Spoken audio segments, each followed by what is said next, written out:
Hello friends, welcome all of in Lakshmani. हम 12th class की जो चैप्टर बुक पढ़ रहे थे इंग्लिश की, उसका हम पहला चैप्टर कंप्लीट कर चुके थे।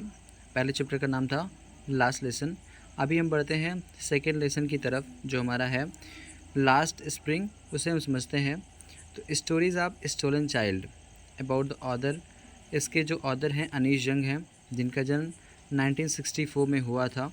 was born in Rourkela and spent her childhood and adolescence in Hyderabad. She received her education in Hyderabad and in the United States of America. Her parents were both writers. Anish Jung began her career as a writer in India. She has been an editor and columnist for a major newspaper in India and abroad. Has authored several books. The following is an excerpt from the book titled Lost Spring, Stories of Stolen Childhood. Here the analysis, the grinding poverty and the tradition which condemn these children to a life of exploitation.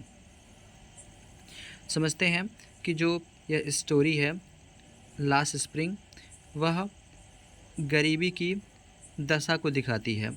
गरीबी किस हद तक होती है, आप इसमें इस कहानी में समझ सकते हैं। लिखा है इसमें, स्टार्ट करते हैं।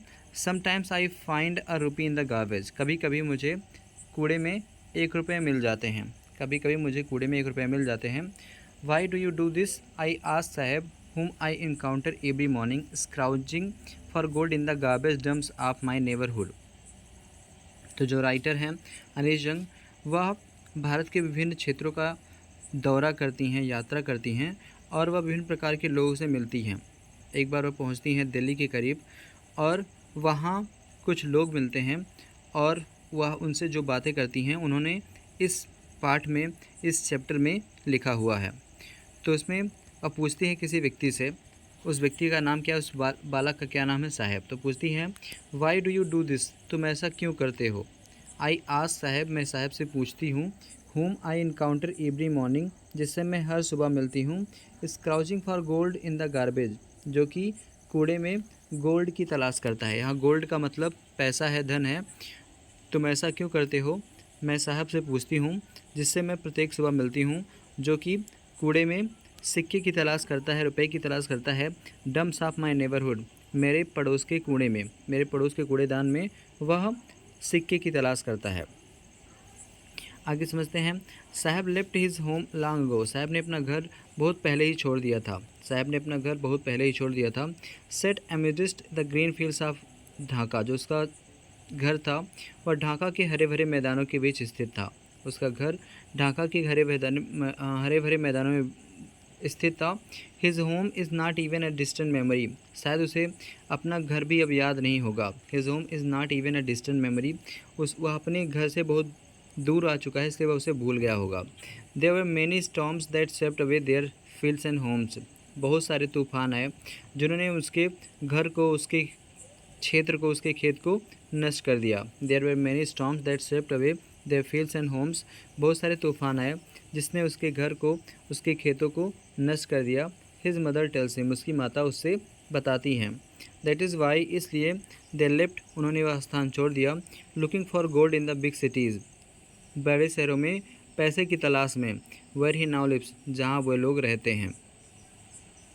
तुम ऐसा क्यों करते हो, मैं साहब से पूछती हूँ, जिससे मैं प्रत्येक सुबह मिलती हूँ, और वह मेरे पड़ोस के कूड़ेदान में, कूड़ा करकट में सिक्के की तलाश करता है।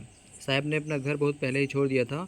उसका घर ढाका के हरे भरे मैदानों के बीच स्थित था, और उसका घर अब उसे अच्छे से याद भी नहीं है। बहुत सारे तूफान आए और जिसने उसके घर को तथा उसके फील्ड्स को, उसके क्षेत्र को नष्ट कर दिया। उसकी माता उसे बताती हैं, इसलिए उन्होंने वह स्थान छोड़ दिया सिक्के की तलाश में, बड़े शहरों में जहाँ वे अभी निवास करते हैं। I have nothing else to do, he mutters, वह धीरे से बोलता है। जो साहेब एक बालक था, वह धीरे से बोलता है, मेरे पास करने के लिए कुछ भी नहीं है। I have nothing else to do, वो कहता है मेरे पास करने के लिए कुछ भी नहीं है। लुकिंग अवे, दूसरी तरफ देखते हुए, दूसरी तरफ देखते हुए कहता है कि मतलब मेरे पास करने के लिए कुछ भी नहीं है। अब जो राइटर हैं उसे सलाह देती हैं, एडवाइस करती हैं, गो टू स्कूल, स्कूल जाओ। आई से ग्लिबली, मैंने थोड़ा समझाते हुए, सलाह देते हुए उससे कहा। सलाह देते हुए उसे मैंने कहा कि तुम स्कूल जाओ। Realising immediately how hollow the advice must sound. Realising, यह एहसास हो रहा था कि इस सलाह का उस पर क्या असर होगा, वह उस सलाह पर कौन सा साउंड करेगी, कैसी उसमें भावना आएगी, कैसी प्रतिक्रिया देगा। मैंने कहा कि तुम बड़ी सलाह देते हुए कहा कि तुम स्कूल जाओ। मैं यह जानना चाहती थी, रियलाइज़ करना चाहती थी कि इस सलाह का उस पर क्या असर पड़ता है। आगे है, there is no school in my neighbourhood. आगे जो साहब वो बोलता है कि मेरे पड़ोस में कोई स्कूल नहीं है। व्हेन दे बिल्ड वन, जब वे कोई स्कूल बनाएंगे, आई विल गो, मैं जाऊँगा। There is no school in my neighbourhood, मेरे पड़ोस में कोई स्कूल नहीं है। व्हेन दे बिल्ड वन, जब वे कोई स्कूल बनाएंगे, आई विल गो, मैं जाऊँगा। इसके बाद है, if I start A school will you come. अब जो राइटर हैं वह उससे आगे बोलती हैं कि यदि मैं कोई स्कूल प्रारंभ करूं या मैं कोई स्कूल खोलूं, विल यू कम, क्या तुम आओगे। आई आस्क, मैं पूछती हूँ, किससे, साहब से, हाफ जोकिंग, थोड़ा मजाक करते हुए। Yes he says smiling broadly, उसने कहा हाँ, ज़ोर से मुस्कुराते हुए। उसने ज़ोर से मुस्कुराते हुए कहा वह आएगा। अ फ्यू डेज लेटर, कुछ दिन के बाद, I see him running up to me, मैं उसे देखती हूँ कि वह मेरी तरफ ही दौड़ा हुआ आ रहा है। कुछ दिन के बाद मैं उसे अपनी तरफ ही दौड़ते हुए देखती हूँ। इज़ योर स्कूल रेडी, वह पूछता है क्या आपका स्कूल तैयार हो गया है।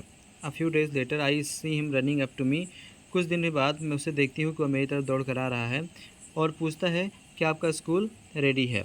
It takes longer to build school, मैंने कहा, आई से, मैं कहती हूँ, एक स्कूल को बनाने में लॉन्गर लगता है, कुछ समय लगता है। एक स्कूल बनाने में अधिक समय लगता है। आई से, मैं कहती हूँ, embrace to having made a promise, एक वादा करके शर्म महसूस करते हुए, लज्जा महसूस करते हुए जो मैंने वादा कर लिया था। दैट वाज नॉट मीन्ड, जिसका कोई अर्थ नहीं था। एक वादा करके मुझे शर्म महसूस हो रही थी, उस वादे का कोई मतलब नहीं था, कोई अर्थ नहीं था।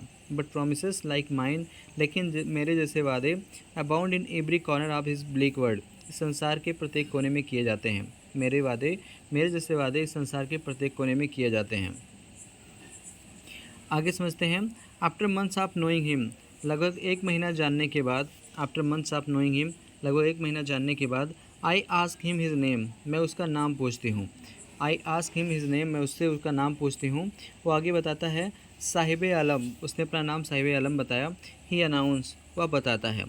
He does not know what it means, वह नहीं जानता था कि उसके नाम का क्या अर्थ है। He does not know what it means, वह नहीं जानता था कि उसके नाम का क्या अर्थ है।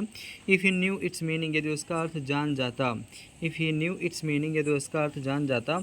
लॉर्ड ऑफ द यूनिवर्स, उसके नाम का अर्थ होता है पूरे यूनिवर्स का मालिक, पूरे संसार का मालिक। He would have a hard time believing it, तब उसे इस बात पर विश्वास करने में बहुत ही अधिक समय लगता।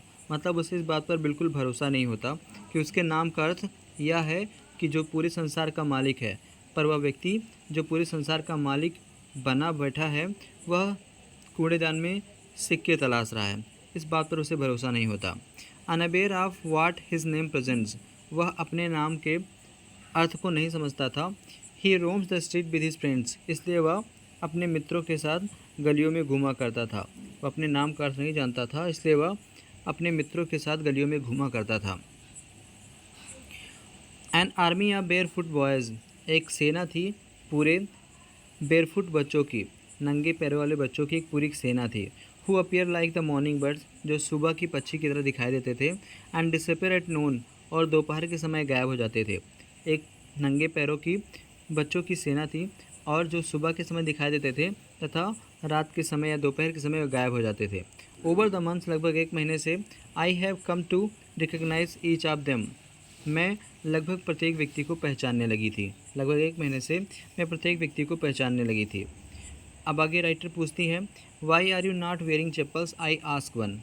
जो राइटर पूछती है, मैं एक लोग से पूछती हूँ कि आपने चप्पल क्यों नहीं पहना है। Why are you not wearing chappals, आपने चप्पल क्यों नहीं पहना है।